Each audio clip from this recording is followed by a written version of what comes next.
China, obviously not very fond of Christians. Yeah. So tell me about that experience. Like, what was that like? Were you nervous? Were you did you get to see some of that?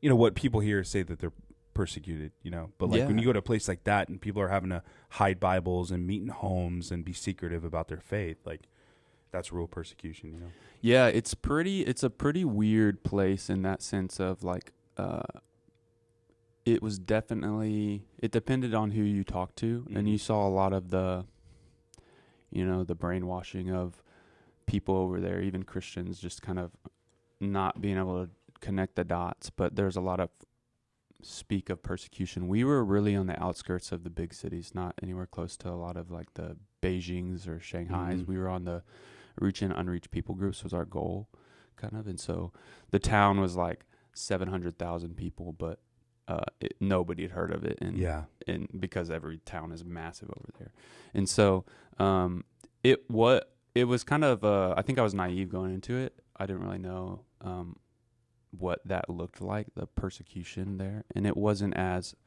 apparent as I may have expected as we see, but I think it's definitely there, obviously, but it's very well hidden. I would say it's kind of this that Eastern culture is very safe face, like you want everything to appear one way, and then even if it's not, and so you can see that in everything from the way they kept the streets cleaned and things like that to how it was like they kind of wanted everything to operate normal, and then somebody disappears, you know. And that didn't happen on us, but you know, we were friends with Christians and churches there who would say like, oh yeah, we heard of a friend in a neighboring city, you know, the police took them, and like nobody knows, you know. So it's like it's going on. It's just like kind of speak, you know. It's not seen, it's not evident, because it's a massive government that's able to kind of keep it under wrap, you know. What was the what was a day like,